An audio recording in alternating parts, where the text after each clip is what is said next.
Very good morning. Welcome to your program that's called News on the Hour. Over the next 60 minutes, this is your one-stop show for all that matters from the field of politics, business, sports, entertainment.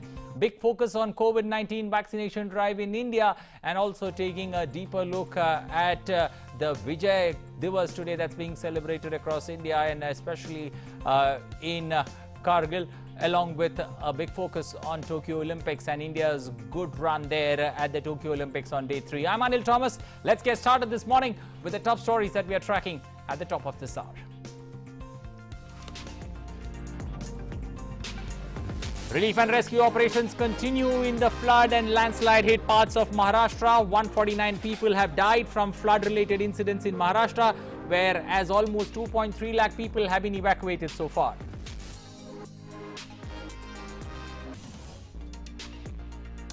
More relaxations on COVID restrictions in national capital from today. Delhi Metro is running in full sitting capacity. Cinemas fast to reopen. Unlocking in progress in other parts of the country as well. Schools partially open in Gujarat, Madhya Pradesh, Odisha and Punjab from today.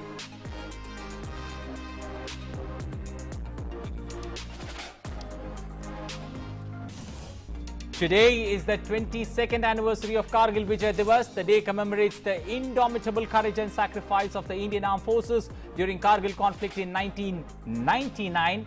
Prime Minister Narendra Modi pays homage to those who lost their lives protecting our nation. Defence Minister Rajnath Singh lays wreath at the National War Memorial.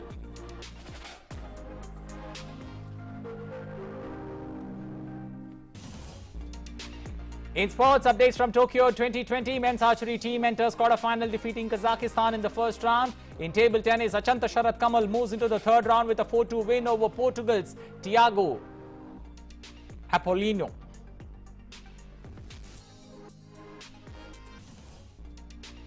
In international news, dramatic turn in Tunisian political crisis as President Kais Saied sacks Prime Minister and freezes Parliament. President warns against any violent response as crowds flooded the cities of the cradle of Arab Spring.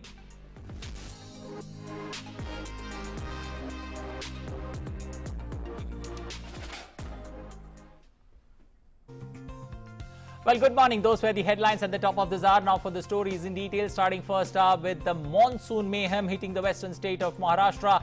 Rains have subsided in many parts of the country, but the flood situation in Maharashtra's Kolhapur, Satara and Sangli is still critical. In some places, water levels have even risen with heavy rains in catchment areas, forcing the release of excess water from dams.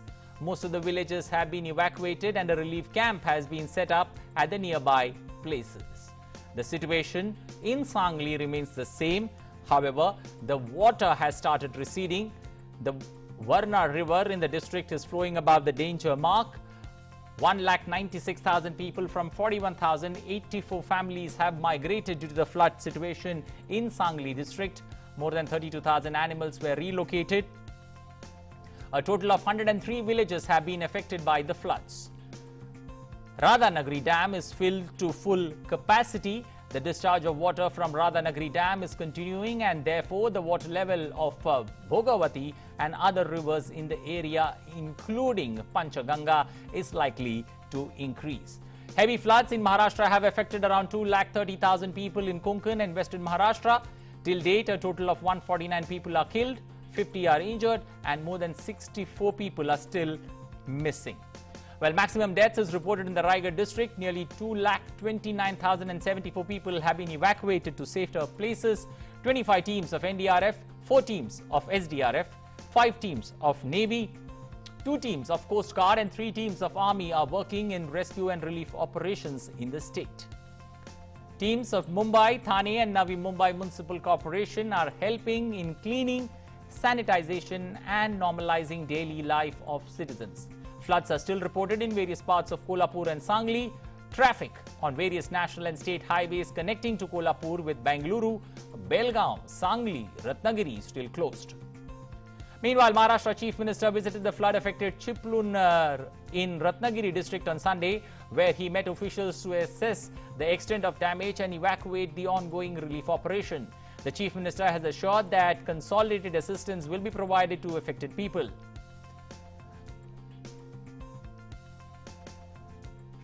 Union Minister Narayan Rane and the leader of opposition in Maharashtra also visited the flood-affected Konkan region in the state to take stock of the situation.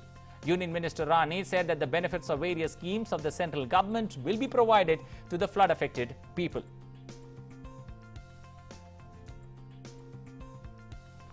मैं आने के पहले भी आई है, अभी मुझे भेजा गया हमारे पंतप्रधान मोदी साहब ने, उन्होंने कहा जाइए देखिए और वहाँ के लोगों की कुछ समस्या होगी तो मेरे पास आप उसका रिपोर्ट दीजिए।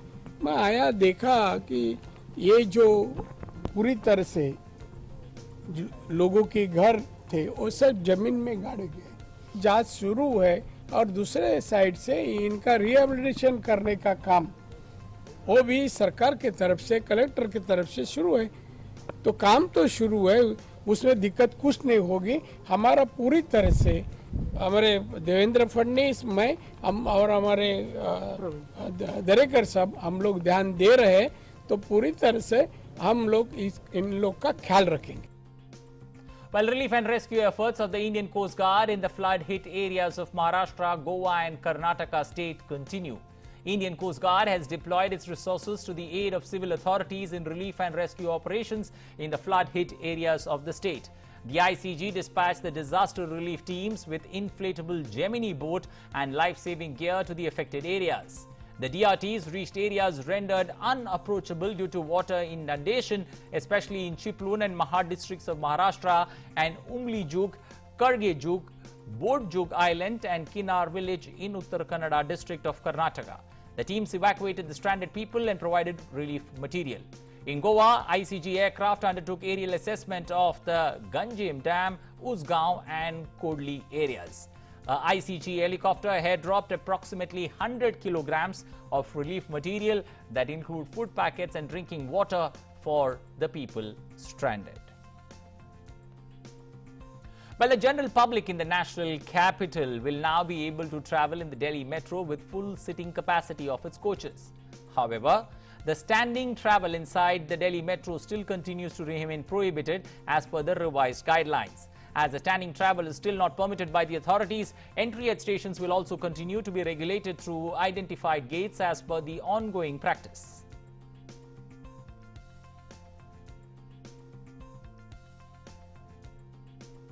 Well, so also according to the new guidelines that have been issued in Delhi, cinemas, theatres, multiplex and spas in the national capital Delhi will open from today. All auditoriums and assembly halls have been permitted to open at 50% sitting capacity. Public buses will also be permitted to operate with 100% sitting capacity. The cap on the number of guests at marriages and funerals have also been raised to 100. This leaves schools, colleges, educational coaching institutions under the category of prohibited activities in Delhi. All social, political, sports, entertainment, cultural, religious and festival-related gatherings also remain banned.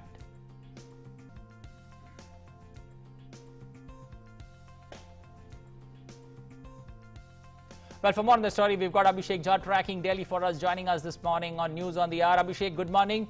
Abhishek, looking at the way things stand, how do you see this particular, unlocking phase moving, especially when it comes to Delhi Metro? There were some unconfirmed reports that Delhi Metro, there was some problem on the Metro today, but give us the, an updated version of what's exactly happening in the Metro and how people, are, especially now with fully sitting, 100% sitting capacity, how are people gearing up to use Metro as a service to reach their offices or their places of work? So Anil, this whole opening up or unlocking of Delhi is coming as a big respite for people who have started working or started going out for places to their offices and to their shop. Because the Metro is currently a lifeline of Delhi, and shutting down or almost closing its service was a big blow to the day-to-day life activities for the people. So now with 100% capacity that Delhi government has allowed Metro to run, is going to give a big relief to commuters who are dependent on Metro to reach out to their places. But the hygiene, the health safety protocol are something that has to be adhered to very strictly, because still Metro will not run with any passenger standing or any passenger not getting to occupy a seat. So people may have to wait. We have seen certain queues, long queues in Delhi Metro, outside Delhi Metro station, because people are thronging in large numbers to Metro stations. but the number of metro cabs or metro trains are still limited, and the seat occupancy is not as much as the people are expecting to have. So there is going to be some delayed or some rush in metro station, but still the need of the hour is to stick to the health safety protocol. Meanwhile, DTC buses are also operating, cabs, autos, they have also operating, so people have also access to other means of commuting to their places. And metro will be running, and we can assume that if people still adhere to those health safety protocols, maybe in a couple of weeks time, or if certain cases and the numbers still continue to go down, we may have some more unlocking up in the days to come. Okay, also looking at the way things stand now, multiplexes, for that matter, spas, and also, other places that have been opened up. Now, who does the onus lie with, in keeping COVID protocols in check? Does it lie with the multiplex owners? Does it lie with the mall owners? Does it lie with, the security agencies that are going to keep a check on how people are going to come to these places? Okay, so of course, Anil, this is going to be a huge challenge, opening up close these spaces of multiplexes, spa, gyms, because in the last event, we have seen that it was, last year when the multiplexes were open, we still were not very much aware of the fact that COVID is something that is going to stay, and we need to strictly follow those health protocols. But now, since people have had this ravaging experience of this second wave of COVID protocol, there is still a lot of awareness among the masses also. And they know that the business should also continue with the certain health protocol strictly being followed. It's still going to be a challenging task to continue to, make the audience to strict with all masking and hand sanitation. There have been guidelines put in place that says that the cinema halls owners will have to, sanitize the multiplexes in between the different shows. The timing of 2 shows has to be sufficiently between the gaps, so that there won't be any crowding of people whose shows who has completed their show and who are joining to the new shows. So all those health safety protocols will have to be in place, and we have seen in the recent days when Delhi certain shops and certain localities did not adhere to those health safety protocols. Delhi government had decided to shut those markets. We have seen that in Chandni Chowk, in Lakshmi Nagar, in other areas. So people and shop owners both have this responsibility to ensure that these health safety protocols, masking, sanitization, social distancing are continued in order to have a life, in order to enjoy their experiences, and at the same time to continue with the health standards, all that that has been put into place. Okay, now talking about children, especially children in schools, colleges, as well as institutions, who are going for their courses. How does it play out? There are anxious moments for parents, there are anxious moments for kids, because they want to break free. They have been at home almost for a year and a half, almost 18 months, where they have been confined to the homes and learning online, not being able to catch up with friends. When do we see, a lifeline or a ray of hope coming for them? It has been a huge mental, suffocation for children. If we say, we have seen in our own families, in friends' families, in everywhere, children have been almost put behind bar in a sense that they cannot go out, they cannot go in park, they cannot meet their friends, they cannot go to schools and attend their classes, because schools does not only they go for only education, but also to mingle with their friends, to learn lot more social skills. So those social skills have certainly taken a backseat in this last 1.5 years of pandemic, and we can expect that with unlocking, because now the colleges have been asked to open, certain high-grade classes are also being opened. Teachers have been asked to join school, but still, since there is no vaccination for children,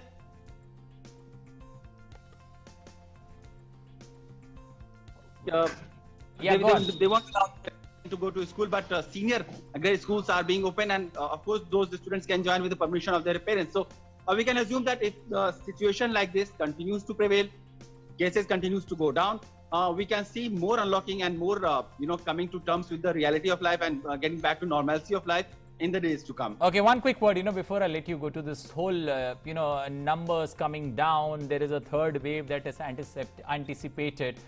How do people now, confront this? On one end, you have things opening up, so you would be expected to come to office. But there is also a fear factor that's playing in your mind with regards to the third wave.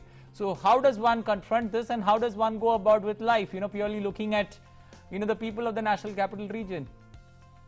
So we have seen, Anil, that all the experts, Niti Aayog, personal, their experts, doctors, they have all warned that if we continue to maintain social distancing, hygiene, and practice all those COVID mandatory health guidelines, we can certainly push hard way. We can certainly not let it, be widespread. There are expectations by epidemiologists that there can be certain higher ranges, higher numbers of COVID patients in the days to come. But if we continue to practice all those health safeguards, then we can ensure that at least the cases are not as high as it was in second wave, and the pressure that we saw in our healthcare systems crumbling, and then people seeking a lot more, support from each other. We can continue to remain in a very good position with even higher number of cases if more people are adhering to these health safety protocols, because in that case, cases will not go as high as it was in second wave, and we will be able to manage third wave at least. Okay, we'll leave it there because, you take good care of yourself. You're out there in the streets of Delhi, but take good care of yourself. Keep yourself hydrated. Wear that double protection mask as you report for us from the national capital. Thank you and appreciate you joining us, Abhishek Jha, this morning, giving us an insight, especially into that unlocking phase that Delhi is in. 100% capacity in Delhi Metro as well as DTC buses. So more and more people are expected to come out, and one needs to be cautious, especially as things open, that the battle against COVID-19 is not over, and each one of us also needs to focus on getting ourselves vaccinated. Well, staying with COVID, but shifting to schools reopening in various parts of the country.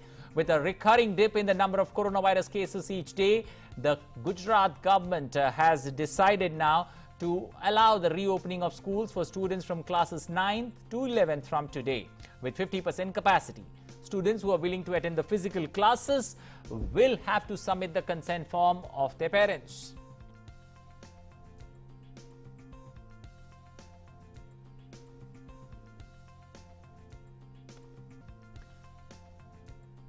In Madhya Pradesh, schools for physical classes, that's for our classes or students from classes 11th and 12th, have reopened from today.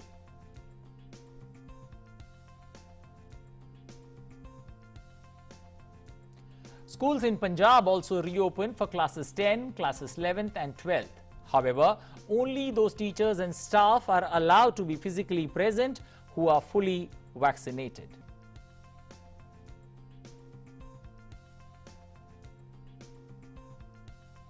In Odisha too, schools reopened for classes 10 and 12 from today, although it is not mandatory for students to attend the offline classes. During this, online teaching learning will continue for the students.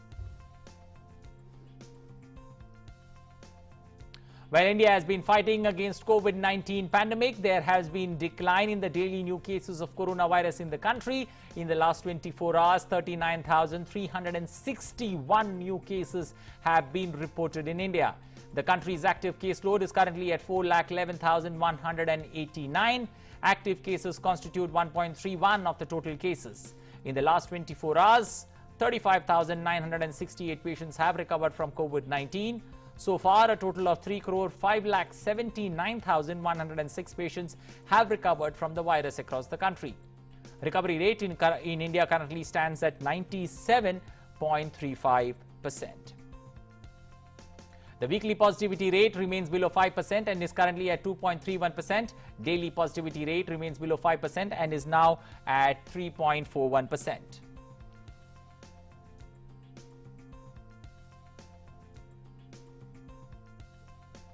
Well, testing for COVID-19 has been ramped up in the country, according to the Indian Council of Medical Research, or ICMR. The way things are at this point of time, 44 crore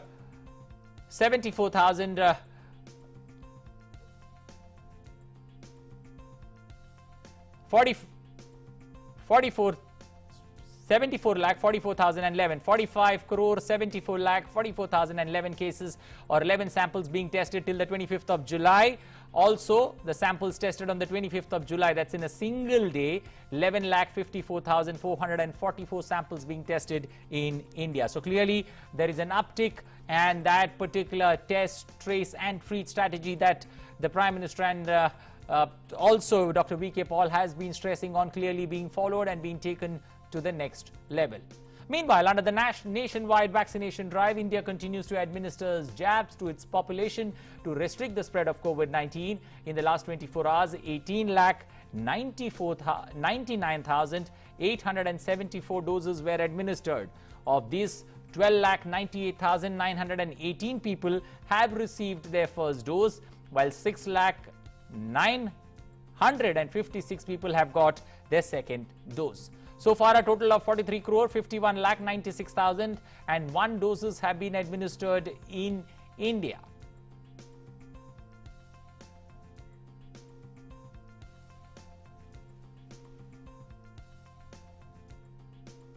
Well, shifting to Kargil Vijay Diwas, today is the 22nd anniversary of Kargil Vijay Diwas. The day commemorates the indomitable courage and sacrifice of the Indian Armed Forces during the Kargil conflict in 1999. Indian forces reclaimed several high-altitude posts in Kargil in a successful culmination of Operation Vijay. It is a day that will forever be etched in the collective conscience of India, a day of pride and gratitude to our armed forces. This story helps us relive some of the great moments of Kargil Vijay Diwas. On Monday, India will commemorate 22 years of victory over Pakistan in the Kargil War, saluting the supreme sacrifices and valor of our defense forces in recapturing several mountain heights seized by the Pakistani intruders.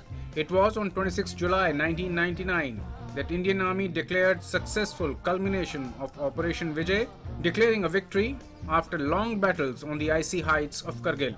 Pakistani troops infiltrated into Indian territory and occupied many strategic heights. The Indian Army responded to the intrusion with Operation Vijay on rugged terrains and difficult peaks. The Indian Air Force joined the operation with Operation Safed Sagar. The IAF for the first time used high-precision bombs to target the enemy. Mirage 2000 played a crucial role in the battles fought during the war and also hit enemy targets bunkered in at the Tiger Hill, besides tasting success at Munto Dhalo in June 1999. Mirage 2000 was clearly the game changer in the Kargil War. It skewed the asymmetry of military assets in India's favor. The war took place between May and July in 1999 along the line of control. जैसे जैसे आप ऊपर चढ़ोगे तो सांस की जब खुलना शुरू होगा तो आप जो कार्रवाई नॉर्मल इलाके में कर सकते हो वो हाइट पे नहीं कर सकते, लेकिन भारतीय सेना ने उस टाइम पे वहाँ पे भी वो करके दिखाया, क्योंकि 2 से 3 दिन की चढ़ाई चढ़ने के बाद ऊपर जाना और उसके बाद ऑपरेशन को लॉन्च करना और वो भी सक्सेसफुल आप उसको अपने कब्जे में लेके दुश्मन को मार गिराते हैं, तो ये बहुत बड़ी बात थी वहाँ पे। हिंदुस्तान का हर सैनिक, उसके अंदर जो राष्ट्रभक्ति और राष्ट्र प्रेम की जो ज्वाला है, जो जोश है, वो जुनून है, वो उत्कृष्ट है। उसका हर एक लम्हा ये चाहता है, उसकी हर एक सांस ये है कि अपनी माँ भारती के लिए, अपने इस देश के लिए, अपनी सेना के लिए कुर्बान होता चला जाए। July 26th is immortalized as Kargil Vijay Diwas and represents a saga of glorious victory of the nation in the Kargil War. Indian Army soldiers fought legendary battles in Dras, Kaksar, Batalik and Turtuk sectors. The world took notice of the extreme valor and bravery of our armed forces, which fought and won battles which were unheard of so far in the annals of modern warfare. In an event at the Kargil War Memorial, the trailer of movie Sher Shah was also released. The movie is based on the life of Kargil War hero Captain Vikram Batra. During the Kargil War, Captain Batra was instrumental in capturing the crucial peak point 4875, sacrificing his life. Meanwhile, President Ramnath Kovind arrived on a 4-day visit to Jammu and Kashmir and Ladakh on Sunday. During the trip, the President will visit Dras in Ladakh to pay homage to the indomitable courage and sacrifice of the Indian Armed Forces. During the Kargil conflict at the Kargil War Memorial on Monday, on the 22nd anniversary of Kargil Vijay Diwas. With inputs by Vishal Beristo from Dras, Bureau Report DD India.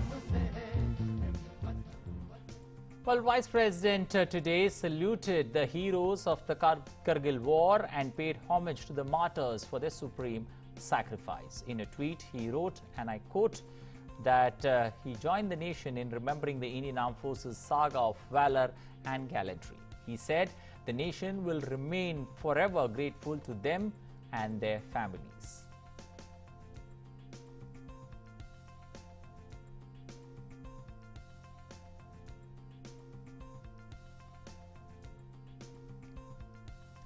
Prime Minister remembered the sacrifice, valor of the soldiers of the 1999 Kargil War. In a tweet, the Prime Minister said, and I quote, "We remember their sacrifices, we remember their valor.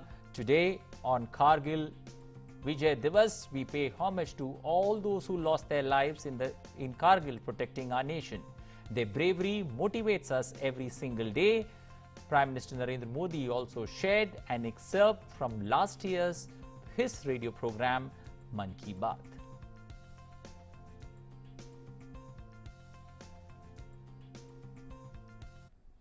छब्बीस जुलाई है और आज का दिन बहुत खास है। आज कारगिल विजय दिवस है। 21 साल पहले आज के ही दिन कारगिल के युद्ध में हमारी सेना ने भारत की जीत का झंडा फहराया था। साथियों, कारगिल का युद्ध जिन परिस्थितियों में हुआ था वो भारत कभी नहीं भूल सकता। पाकिस्तान ने बड़े बड़े मंसूबे पालकर भारत की भूमि हथियाने और अपने यहां चल रहे आंतरिक कलह से ध्यान भटकाने को लेकर दुस्साहस किया था। भारत तब पाकिस्तान से अच्छे संबंधों के लिए प्रयासरत था, लेकिन कहा जाता है ना, बैरू अकारन सब काहू सौ, जो कर हित अनहित ताहू सौ। यानी दुष्ट का स्वभाव ही होता है हर किसी से बिना वजह दुश्मनी करना।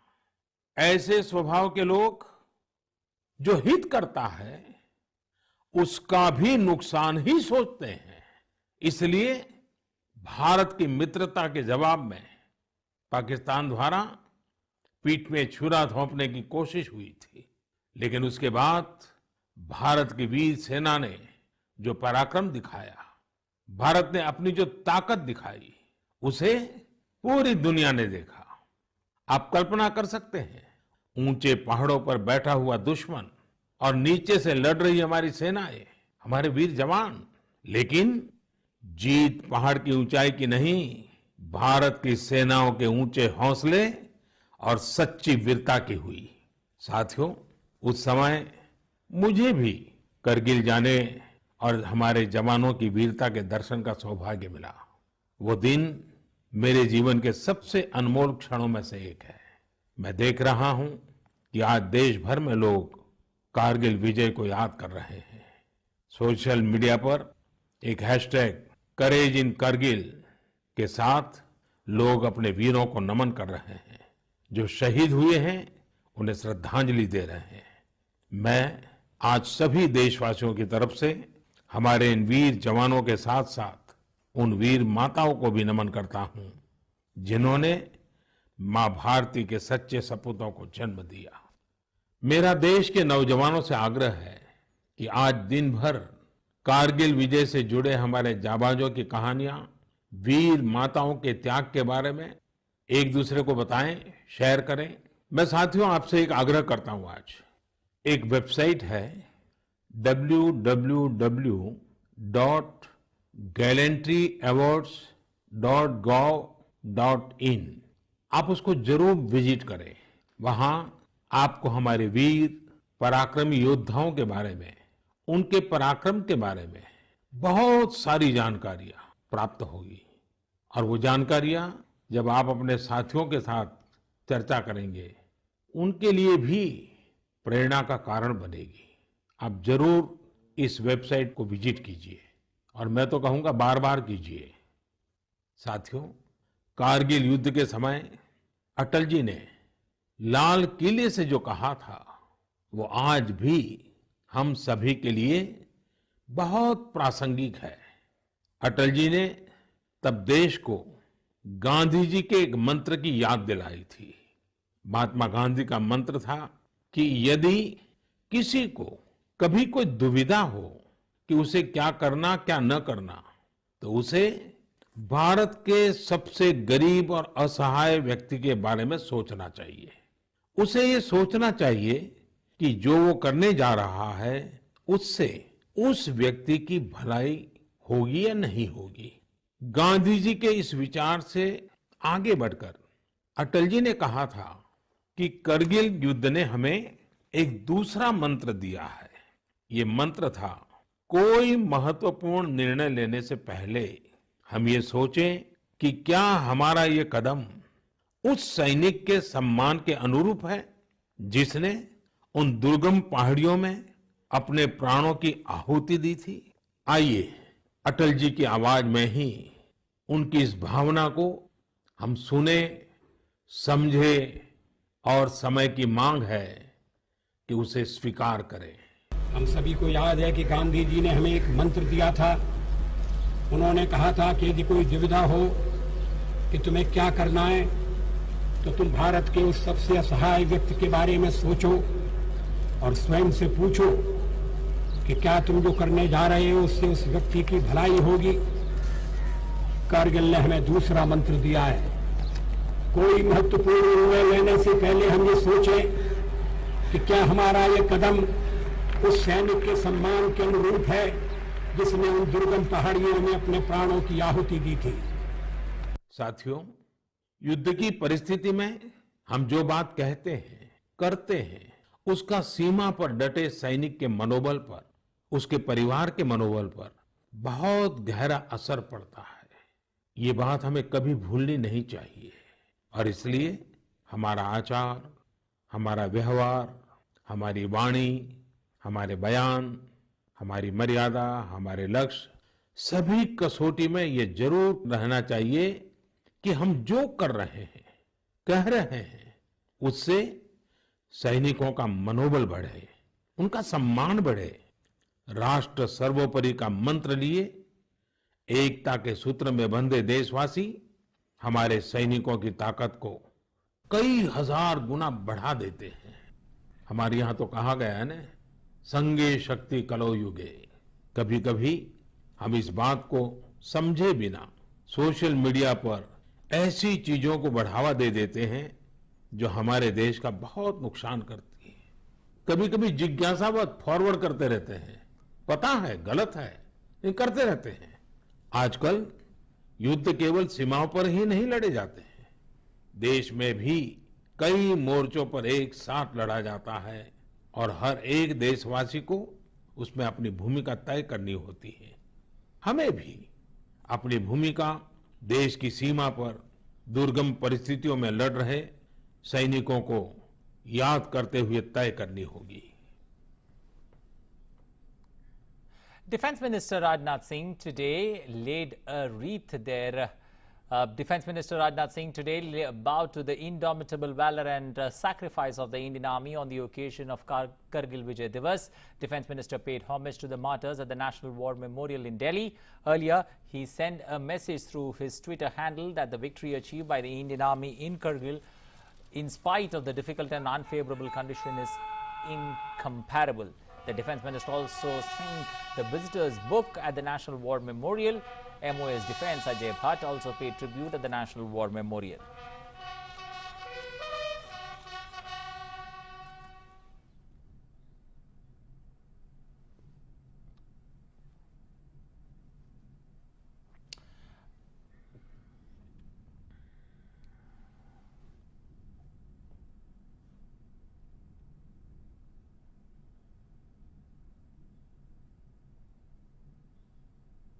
Well, on the occasion of Kargil Vijay Diwas, three service chiefs, Army Chief General M.M. Narwane, Air Force Chief Air Chief Marshal R.K.S. Baduria, Navy Vice Chief Vice Admiral G. Ashok Kumar also paid tributes to the martyrs at the National War Memorial in Delhi.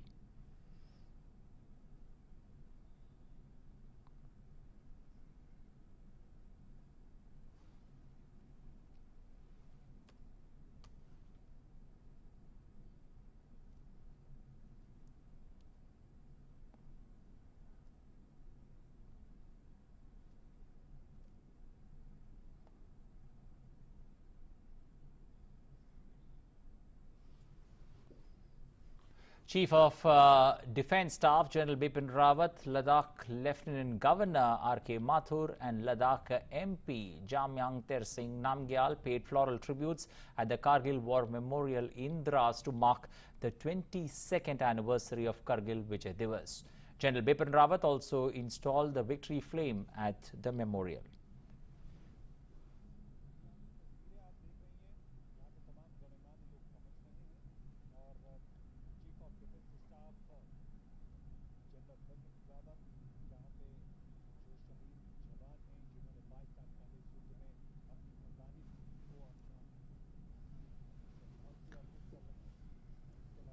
Well, heading back to the national capital where the monsoon session of Parliament is on, and week 2 of the monsoon session, the Parliament will continue its proceedings today for the monsoon session. Both the houses have various important legislations to be considered and passed in Lok Sabha. The Insolvency and Bankruptcy Code Amendment Bill 2021 will be introduced by Union Minister Nirmala Sitharaman, which aims to amend the Insolvency and Bankruptcy Code 2016. Another important bill, including the Factoring Regulation Amendment Bill 2020 and the National Institutes of Food Technology, Entrepreneurship and Management Bill 2021, will be up for discussion and passing.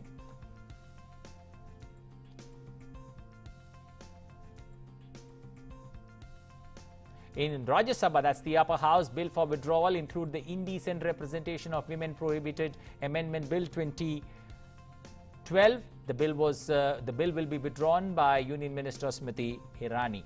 The bills for consideration and passage includes the Marine Aids to Navigation Bill 2021. The bill will be moved by Union Minister Sarbanand Sonowal. Another important bill, the Juvenile Justice Care and Protection of Children Amendment Bill 2021, will be moved by Sarbanand Sonowal.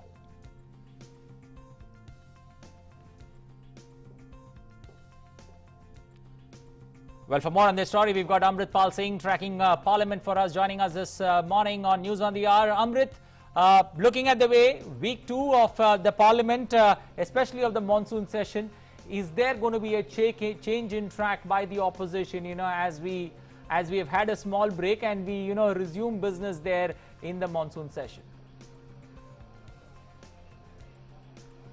That's right, Anil, that today is the day 1 of the week 2 of the monsoon session. One expects that some business is transacted, unlike the last week, which we saw not much business being transacted in both houses, though there was a 4-hour-long debate on the COVID situation in the Rajya Sabha, but not much. We saw repeated adjournments in both houses, especially the Lok Sabha, where the opposition was adamant on raising the issues of the farmers' plight, on the issue of the COVID pandemic and its dealing, the deaths that happened due to it, etc., and also, the issue of Pegasus. The opposition also seems to be adamant still about the government allowing a discussion on it, though the government had allowed a discussion on COVID, but they want to discuss that first. Now it remains to be seen whether the government relents this week, but today being the first day of the second week, there's business listed, the bills that you spoke about are listed. The statements emanating out of the opposition camp seem that their attitude and their stance remains the same as last week. So we'll have to see whether this how fruitful this week is in terms of business being transacted in both houses. Anil. Okay, one quick word before I let you go. Looking at the way the opposition has been, approaching this particular session of Parliament, where the Prime Minister clearly said, bring the sharpest of questions there, but give an opportunity for the government to also reply. Do you somewhere feel, this particular idea that was there very clearly to, let the questions come, but let also the answers be heard? That's somewhere slowly diminishing. At least in the first week, we didn't see that happen. Do you see a reversal here, the opposition changing a stance, because they seem to be having multiple topics, but no topic really on the floor of the House? Anil, doesn't look like from the, stance that the opposition is taking. It's a hardened stance. The government, even before the beginning of the session in the all-party meeting, had made it clear that the government is open to discussing all issues that the opposition may have. But the opposition insists that, these are the only issues that they discuss. Now, as you say, that the Prime Minister is saying that listen to the reply of the government, the opposition feels that the government is bulldozing its way through and not really answering the questions that the opposition has. So it's really, what is playing out on the floor of the House is optics of uproar, of disruption, where the opposition is accusing the government of bulldozing its way through, and the government accusing the opposition of creating ruckus and not letting the Parliament function. Now that logjam continues. though the government has tried to reach out to the opposition floor leaders to say that we can have a structured debate on all issues that you may have, but the opposition feels that the government is not really interested, and therefore they are creating the kind of ruckus that they are. So that logjam still persists. We'll have to see today when the House meets in a little while, is there a more structured debate or not? But the statements, when you speak to the opposition leader outside the Parliament House, they seem to be very, they seem to bear the same attitude that one saw in the Parliament last week. Okay, we'll leave it there. Thank you and appreciate you joining us this morning, giving us an insight into week 2 of the monsoon session in Parliament, but not much of a breakthrough that's expected, especially, considering the logjam that we have seen in week 1 of this session of Parliament that's going to conclude on the 13th of August. Moving on to some international stories. Now, first up, the Tunisian President Kais Saied has sacked the government and froze Parliament on Sunday in one of Tunisia's biggest political crises since the 2011 revolution that introduced democracy. Tunisian President has announced that the suspension of the Tunisian Parliament and the dismissal of Prime Minister Hicham Mechichi is after violent protests broke out in several Tunisian cities over the government's handling of the COVID-19 pandemic and the economy. President Kais Saied said his actions were in line with the constitution and suspended the immunity of members of parliament. Saied said he would assume executive authority with the assistance of a new prime minister. Saied and the parliament were both elected in separate popular votes in 2019, while Mechichi took office last summer, replacing another short-lived government.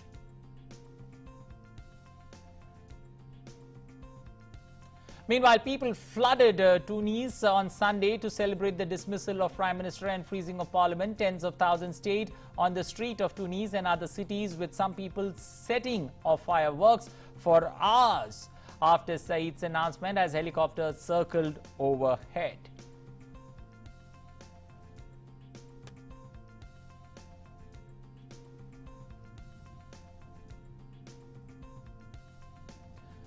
The United States said it will continue to carry out airstrikes to support Afghan forces facing attack from the insurgent Taliban. U.S. Marine General Kenneth McKenzie, in a press conference in Kabul, said that United States has increased the airstrikes in support of Afghan forces over the last several days. McKenzie, who leads the U.S. Central Command, which controls the U.S. forces, especially for a region that includes Afghanistan, however, declined to say whether U.S. forces would continue airstrikes after the end of their military mission on August 31st. And defense capabilities, including our aviation capabilities. While 2 Navy ships loaded with food and medical supplies is being sent to Cuba from Mexico, the ships will leave the port of Veracruz in the Gulf of Mexico today, taking syringe, oxygen tanks and masks along with powdered milk, canned food, cooking oil and gasoline. The Mexican Foreign Ministry in a statement said the shipments exemplify Mexico's policy of international solidarity, and it will keep offering humanitarian aid to help Latin American and Caribbean countries tackle the coronavirus pandemic. Meanwhile, dozens of supporters of the Cuban government gathered outside the United States Embassy in Mexico City on Sunday to call for an end to the U.S. blockade on the island nation. The protesters blamed the U.S. trade embargo for hurting the Cuban economy and spurring anti-government protesters in the country.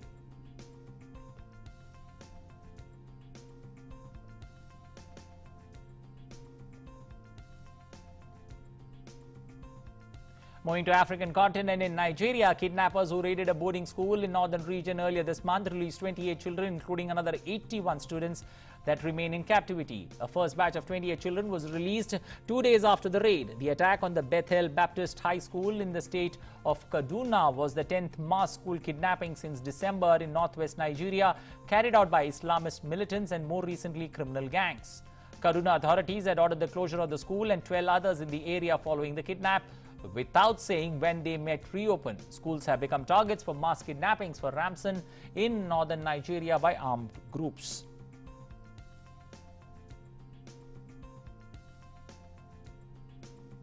In a tragic incident, at least 10 people were killed and 45 injured when a bus driving from Germany to Kosovo slipped off the road near the Croatian city of Slovenski Brod on Sunday. The bus overturned when the driver lost control of the vehicle at 6 a.m. local time. A second driver was killed in the crash. The passengers had been mostly Kosovans working in Germany and were going back home to spend summer holidays with their families.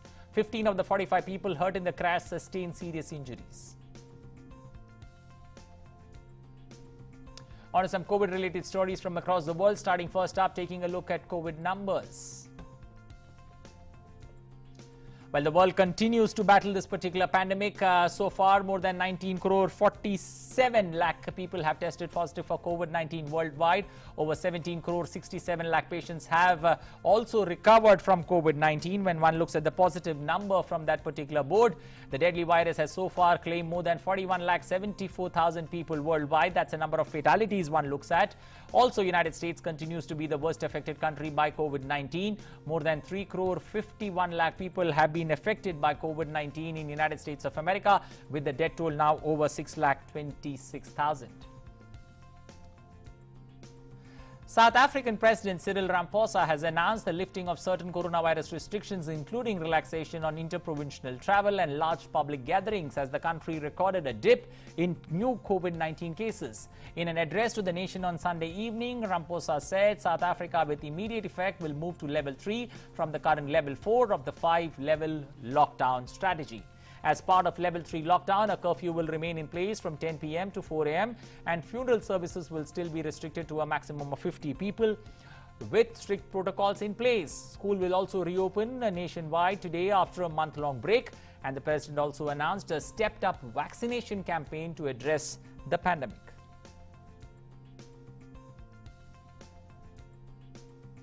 In Algeria, restrictions have been reimposed on gatherings from today to restrict the rapid spread of the more infectious Delta variant of COVID-19. The measure will apply to 35 out of the 58 provinces.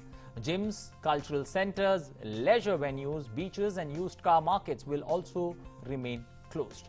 Night curfew will be in place from 8 p.m. to 6 a.m. All gatherings, including weddings, celebrations, will be banned, while cafes and restaurants will be allowed to provide only takeaway services. The North African country has so far reported more than 1,62,000 cases and over 4,000 deaths.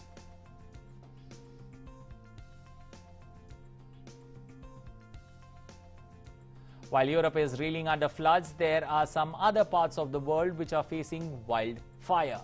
In Catalonia, 1,300 hectares of land has scorched on Sunday in a wildfire that started in Santa Coloma de Curet. The latest wildfire is one of the most devastating in Spain's northeastern region over the last 2 years. 400 firefighters on the ground, supported by 18 helicopters, are trying to bring the blaze under control. The fire began on Saturday afternoon and advanced quickly. As many as 168 people living in the isolated farmhouses have been evacuated as a precautionary measure. In Italy too, wildfires have swept across parts of the island of Sardinia, prompting an evacuation of hundreds of people. On Sunday, Italy had asked European states to send firefighting aircraft to help bring the blaze under control. Fires have raged across the province of Oristano in the central western region of the island nation, burning thousands of acres of land, killing animals and damaging property. Italian Foreign Minister Luigi De Maio said that country's Civil Protection Authority had issued a request for firefighting planes and said he was grateful for help that was already being sent from France. Meanwhile, after receiving a request from Italy, the European Union is sending 4 forest firefighting planes to Sardinia to help tame the fires swept across parts of the island. 2 of Canada airplanes used to pick up water and drop on fires are provided by France from the European Civil Protection Pool, and 2 by Greece from the resources of the RESC-EU program are being sent to Italy. 7 Canada Air aircraft are already at work in the area.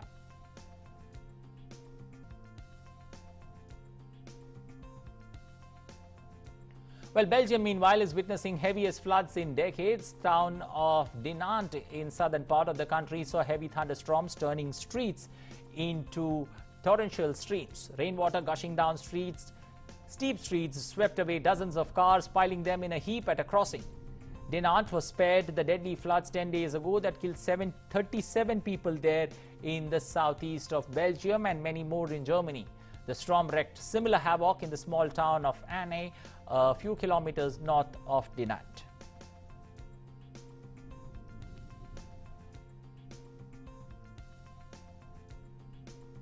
In Costa Rica, the government has issued a red alert in at least 5 towns due to heavy rains. The Central American country witnessed incessant rain showers over the weekend. Authorities reported a total and partial damage to homes, flooding, landslides, overflowing rivers and cut-off roads. Houses, highways and 36 communities have been destroyed by rain and heavy flooding that's hit central and southeastern parts of the country. There has been no report of loss of life yet. President Carlos Alvarado has said that more than 1,500 people are in shelters and rescue teams continue to evacuate those stranded in flooded areas.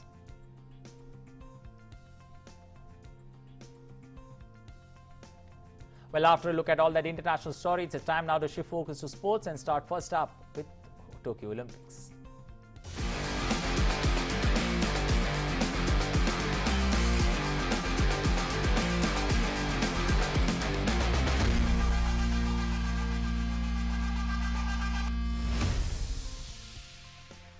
In table tennis, Achanta Sharath Kamal moved into the third round with a 4-2 win over Thiago Apollina. Next up, he'll face Ma Long of China, the reigning Olympic and defending champion, for a place in the pre-quarterfinals.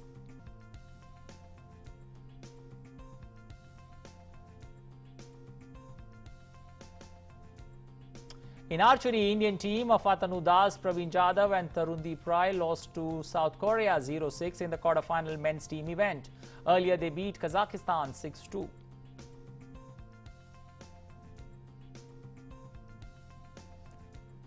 Bhavani Devi made her debut with a winning start in the women's sabre individual table of 64 bout. Bhavani beat Tunisia's Nadia Ben Azizi 15-3. However, in her next lineup, Bhavani did not make up and lost to world number 3 Manon Brunet of France by a scoreline of 7-15. Prime Minister Narendra Modi congratulated Indian sportsmen who have brought laurels for the country at the World Cadet Championship in Budapest in Hungary. The Prime Minister tweeted, and I quote, "Our sportspersons continue to make us proud. India wins 13 medals, including 5 golds at the World Cadet Championship in Budapest in Hungary. Congratulations to our team and best wishes for their future endeavors."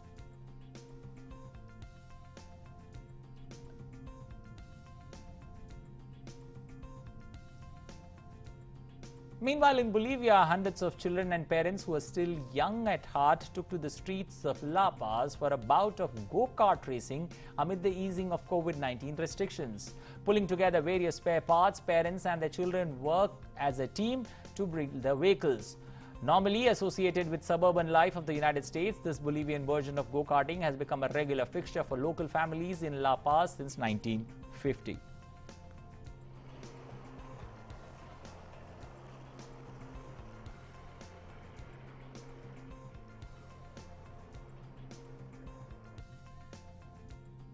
Well, vintage cars continue to be the best attraction for all with spectacular design and interiors. These cars are a favorite for aficionados of Paris on Sunday. In Paris, the 14th summer crossing, where nearly 700 vintage, antique and classic cars flooded the streets of the French capital. Cars, motorbikes, buses and tractors from all over France and even from other European countries participated in the annual event. They drove past iconic Parisian monuments, including the Eiffel Tower, the Arc de Triomphe and the Montmartre Sacred Basilica.